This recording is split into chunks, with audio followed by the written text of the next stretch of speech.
Friends, I am Chandraraj. पिछले जो first lecture था उसमें मैंने बताया था जीआईटी डिसऑर्डर में कि हम लोग बात किए थे ग्लोसाइटिस के बारे में, स्टोमेटाइटिस के बारे में, बहुत सारे जीआरडी डिजीज के बारे में बताए थे। पेप्टिक अल्सर के बारे में मैंने बताया था कि पेप्टिक अल्सर क्या है, हर्निया क्या है, ये सभी के बारे में मैंने बताया था। ग्लोसाइटिस में मैंने बोला था कि जब क्या था कि ग्लोसाइटिस में क्या था कि जब हमारे जो टंग है उसके ऊपर में उसके में इन्फ्लामेशन हो जाए या फिर इंजर्ड हो जाए तो उसे क्या बोलते थे हम लोग उसको ग्लोसाइटिस बोलते थे। स्टोमेटाइटिस में बोले थे कि जब हम लोग के माउथ में क्या चीज हो, कहीं पे इन्फ्लामेशन हो जाए या फिर वो चाहे माउथ के अंदर लिप्स में हो, चीक में हो या फिर हमारे जॉ में हो तो उसको हम लोग क्या बोलते थे, हम लोग उसको स्टोमेटाइटिस बोलते थे। तो इस तरह से फ्रेंड्स मैंने बात किया था स्टोमेटाइटिस क्या है, ग्लोसाइटिस क्या है, हर्निया के बारे में भी मैंने बात किया था। फिर तो अब हम बात करने वाले हैं फ्रेंड्स, आज हम बात करेंगे पेप्टिक अल्सर के बारे में बात करूंगा और फेस्टुला के बारे में बात करेंगे और जितने भी डिफरेंट टाइप्स के डिजीज हैं ये सभी के बारे में आज हम बात करने वाले हैं। तो फ्रेंड्स अब हम स्टार्ट करने वाले हैं आपको अल्सरेटिव कोलाइटिस से हम स्टार्ट करेंगे कि अल्सरेटिव कोलाइटिस क्या है। फ्रेंड्स आज हम बात करने वाले हैं अल्सरेटिव कोलाइटिस के बारे में कि अल्सरेटिव कोलाइटिस होता क्या है, जिसके बारे में आज हम बताने वाले हैं। तो फ्रेंड्स जहां पे देखो अल्सरेटिव कोलाइटिस हम लोग क्या देख रहे हैं कि अल्सरेटिव, अल्सर मतलब क्या होता है, घाव, जख्म का फॉर्म करना, तो अल्सर मतलब ये हो गया। और कोलाइटिस, कोलाइटिस जो वर्ड है यह कोलोन को रिप्रेजेंट कर रहा है, यह कोलोन को रिप्रेजेंट करता है। और जो अल्सर का ये जो अल्सरेटिव है इंट्रोड्यूस कर रहा है या अल्सर को डिनोट कर रहा है। मतलब जब हमारे कोलोन रीजन में यानी जितने भी मतलब हमारे का जो स्मॉल इंटेस्टाइन, लार्ज इंटेस्टाइन है वहां से लेकर जो रेक्टम तक है वहां तक कोलोन में अगर कोई भी क्या चीज हो अंदर में इन्फ्लामेशन, हम बताए थे फ्रेंड्स कि जहां भी वर्ड के लास्ट में आइटिस वर्ड लगा हुआ हो वो क्या चीज को रिप्रेजेंट करता हो, इन्फ्लामेशन को रिप्रेजेंट करता हो। यानी हमारे कोलोन में जो हमारे बॉडी का कोलोन है उसमें अगर अल्सर का फॉर्मेशन हो जाए या फिर क्या चीज हो जाए, इन्फ्लामेशन हो जाए तो इस चीज को हम लोग क्या बोलते हैं, हम लोग उसको बोलते हैं अल्सरेटिव कोलाइटिस बोलते हैं। तो सिंपल सा ये वर्ड हो गया फ्रेंड कि जब हमारे कोलोन रीजन में क्या चीज हो, इन्फ्लामेशन हो जाए या फिर अल्सर का फॉर्मेशन हो जाए इसको हम लोग क्या बोलते हैं, अल्सरेटिव कोलाइटिस बोलते हैं। तो फ्रेंड्स अब हम बात करेंगे डिफिनेशन के बारे में कि डिफिनेशन में हम क्या बोलेंगे, अल्सरेटिव कोलाइटिस को किस तरह से बताएंगे जिसके बारे में हम बताते हैं। अल्सरेटिव कोलाइटिस को किस तरह से लिखेंगे जिसके बारे में बात करते हैं डिफिनेशन में, तो हम लोग क्या लिखेंगे कि ulcerative colitis is an inflammatory disease. ये कैसा इन्फ्लेमेटरी डिजीज है जो क्या करता है, which multiple ulceration and the inflammation, जो क्या करता है मल्टीपल मतलब एक से ज्यादा जगह पे अल्सर का फॉर्मेशन करना या फिर एक से ज्यादा जगह पे इन्फ्लेमेशन हो जाना।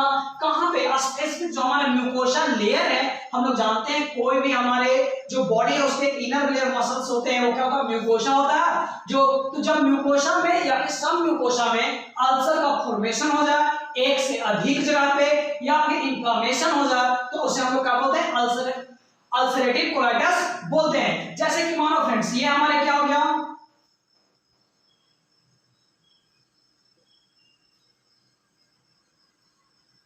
ये सपोज करके मानो फ्रेंड्स कि हमारे क्या हो गया, ये कोलोन हो गया।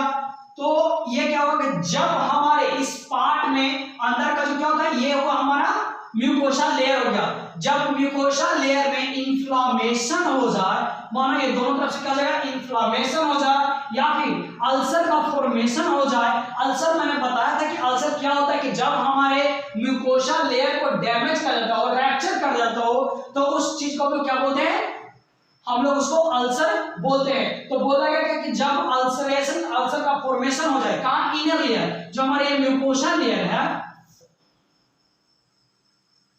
म्यूकोसा लेयर में इन्फ्लामेशन हो जाए या फिर क्या हो जाए, अल्सर का फॉर्मेशन हो जाए, इसी चीज को हम लोग क्या बोलते हैं, अल्सरेटिव कोलाइटिस बोलते हैं। तो हम लोग इसको इजीली लिख सकते हैं कि ulcerative colitis is an inflammatory disease in which multiple inflammation and ulcer formation in a specific mucosa of the colon। जब हमारे कोलोन रीजन में स्पेसिफिक कोई पर्टिकुलर प्लेस पे एक से ज्यादा जब इन्फ्लामेशन हो जाए या फिर अल्सर का फॉर्मेशन हो जाए तो वैसे को हम लोग क्या बोलते हैं, अल्सरेटिव कोलाइटिस बोलते हैं। अब हम बात करेंगे फ्रेंड्स कि इसके क्या क्या इटियोलॉजी हो सकते हैं जिसके बारे में बात करते हैं। तो सबसे पहले क्या हो गया, इन्फेक्शन या फिर एलर्जी। अगर कोई भी एलर्जी के कारण या फिर इन्फेक्शन के कारण भी हो सकता है हमारे बॉडी में।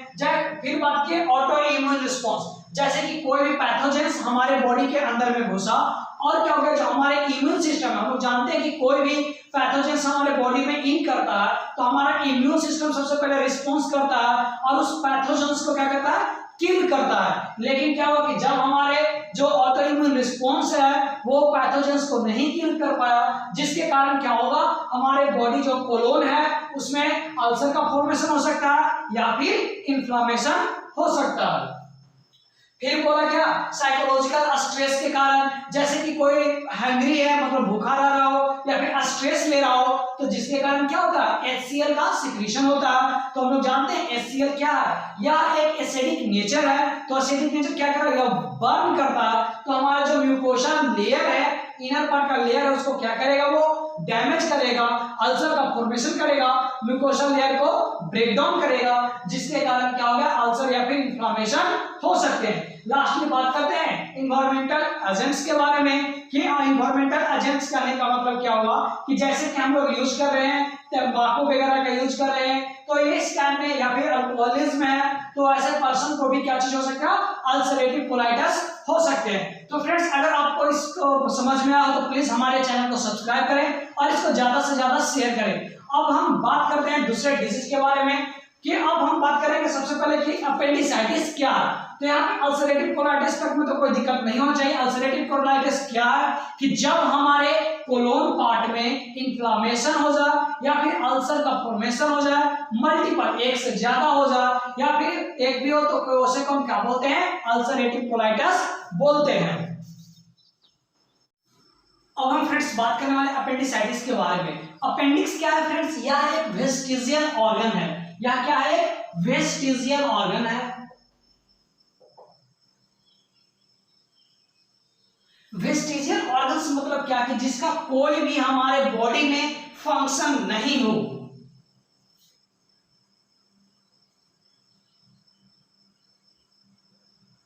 कि बोला है कि अपेंडिसाइटिस क्या है, तो वेस्टिजियल ऑर्गन है। जो वेस्टिजियल कहने का मतलब कि जो हमारे बॉडी में उसका कोई भी फंक्शन नहीं हो, तो ऐसे ऑर्गन को क्या बोलते हैं, वेस्टिजियल ऑर्गन बोलते हैं। इसका लेंथ कितना होता है, इसका जो लेंथ है वो 10 सेंटीमीटर का होता है।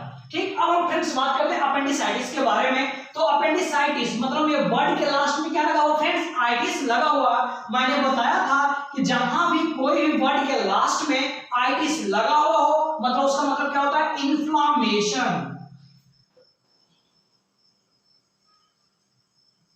इन्फ्लामेशन मतलब कहने का मतलब क्या होगा फ्रेंड्स, जब हमारे बॉडी का जो अपेंडिक्स है उस रीजन में अगर इन्फ्लामेशन हो जाए, उसी को हम लोग क्या बोलते हैं, अपेंडिसाइटिस बोलते हैं। हम लोग स्टार्टिंग से ही देख जाते हैं कि जहां पे भी आइटिस वर्ड लगा हुआ था, जैसे कि हेपेटाइटिस। हेपेटाइटिस मतलब क्या कि जब लीवर में इन्फ्लामेशन हो जाता था उसको क्या बोलते थे, हेपेटाइटिस बोलते थे।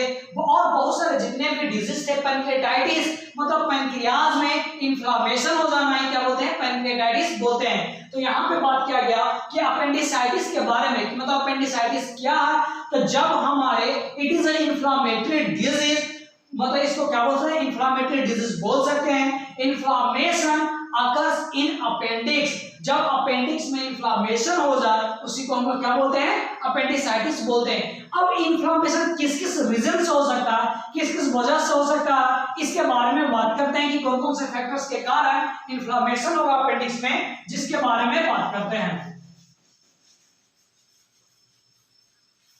तो फ्रेंड्स, इसको आप इजीली लिख सकते हैं कि it is an inflammatory disease, inflammatory disease.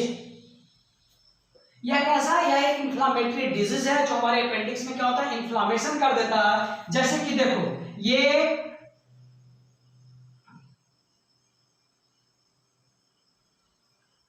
क्या हो गया, हमारा अपेंडिक्स हो गया,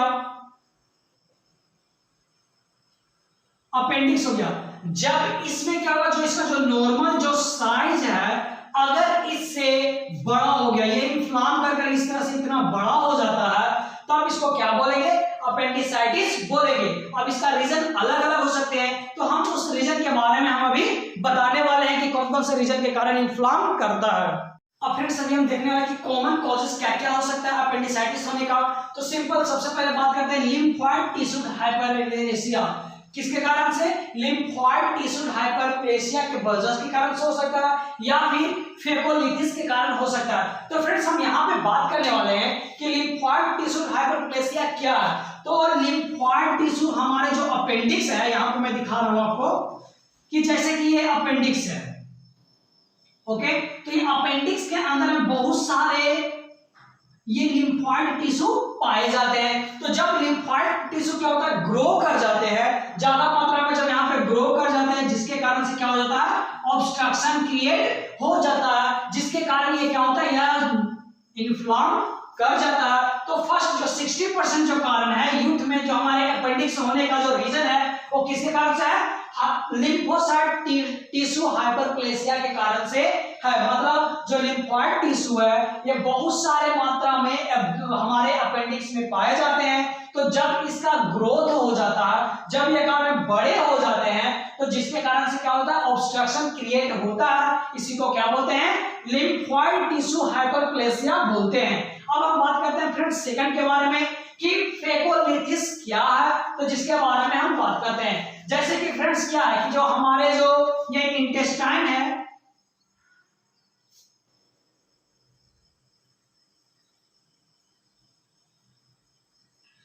तो ये क्या होगा फ्रेंड्स, हमारा असेंडिंग कोलन हो गया। तो क्या होता है कि जैसे कि कोई भी जो फूड पार्टिकल्स है वो क्या होता है, इसके अंदर में पुश आउट हो जाता है, इसके अंदर में आ जाता है, जिसके कारण क्या होता है कि अब ये बाहर की ओर तो नहीं निकल पाता।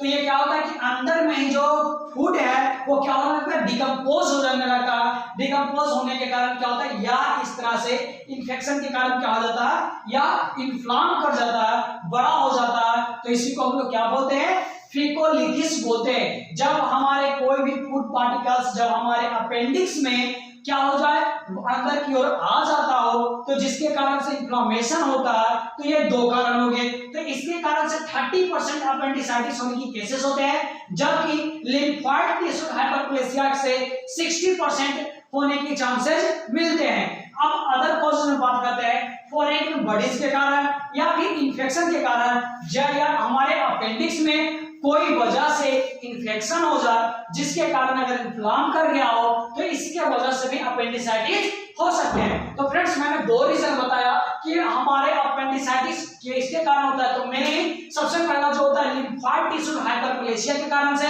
लिम्फोइड टिश्यू क्या है कि यह हमारे अपेंडिक्स में पाए जाते हैं लार्ज अमाउंट में। जब इसका ग्रोथ हो जाता है तो जिसके कारण ऑब्स्ट्रक्शन हमारे अपेंडिक्स में होते हैं, इसी को क्या बोलते हैं, अपेंडिसाइटिस बोलते हैं। फिर मैंने सेकंड बात किया कि फेकोलिथ्स के बारे में, कि फेकोलिथ्स क्या था कि जब या हमारे कोई भी फूड पार्टिकल्स है वो किसी वजह के कारण से या फिर ओवर ईटिंग करने की वजह से क्या हो जाए, या फिर हमारे स्टमक के कंस्ट्रिक्शन होने के कारण से क्या हो किया, जो फूड पार्टिकल्स है वो किस में आ जाए, अपेंडिक्स में आ जाता है। और अपेंडिक्स में आने से क्या होता है, या जब ऑब्स्ट्रक्शन क्रिएट करने लगता है, तो जिसके कारण क्या होते हैं, अपेंडिसाइटिस होते हैं। तो ये था फ्रेंड्स रीजन अपेंडिसाइटिस होने का, और क्या क्या था जिसके बारे में मैंने बात किया। अभी हम बात करेंगे पैथोफिजियोलॉजी में कि किस तरह से लिम्फोइड टिश्यू हाइपरप्लेसिया के कारण होता है, जिसके बारे में हम बताने वाले हैं। तो फ्रेंड्स इसका हम पैथोफिजियोलॉजी जानेंगे। सबसे पहले क्या हो, जो लिम्फोसाइट का नंबर है वो क्या हो जाएगा, इंक्रीज कर जाएगा। इंक्रीज करने के बाद क्या हो जाएगा, उसमें ग्रोथ होंगे। ग्रोथ होने से क्या होगा, वो स्पेस ज्यादा कवर करेगा। जैसे कि देखो ये अपेंडिक्स है, तो इसमें क्या है, लिम्फोसाइट टिश्यूज है, इस तरह से लिम्फोसाइट टिश्यूज है, तो इसका इंक्रीजमेंट हो जाएगा नंबर में। मतलब आईबीए पूरा इसका नंबर इतना ज्यादा हो गया, ठीक। अब ये क्या कर रहा है, ग्रो कर गया, ये बड़ा बड़ा इस तरह से हो गया। तो बड़े हो जाने के कारण ऑब्स्ट्रक्शन क्रिएट हो जाते हैं, और तो क्रिएट होने के कारण क्या हो जाएगा कि अपेंडिक्स में ऑब्स्ट्रक्शन क्रिएट हो जाएंगे। ऑब्स्ट्रक्शन क्रिएट होने से क्या होगा कि जो अंदर में जो म्यूकोसा है वो क्या सीक्रेट करता है, म्यूकस सीक्रेट करता है। किस लिए, तो पैथोजेंस को किल करने के लिए। तो जब ये जो म्यूकस जो सीक्रेट कर रहा है ये बाहर की ओर निकलेगा ही नहीं, तो जिसके कारण से क्या हो जाएगा, या इन्फ्लाम्ड हो जाएगा, और इन्फेक्शन हो जाने के कारण क्या हो जाएगा, या इन्फ्लामेशन क्रिएट हो जाएगा, जिसके कारण हमारे अपेंडिक्स में इन्फ्लामेशन हो जाएगा। तो इस तरह से फ्रेंड्स मैंने बात किया पैथोलॉजी ऑफ पैनक्रिएटाइटिस के बारे में, सॉरी अपेंडिक्स के बारे में कि इसका पैथोफिजियोलॉजी क्या है, जिसके बारे में मैंने बात किया। तो फ्रेंड्स अगर आपको ये पसंद आए तो प्लीज इसे ज्यादा से ज्यादा शेयर करें और हमारे चैनल को सब्सक्राइब करें।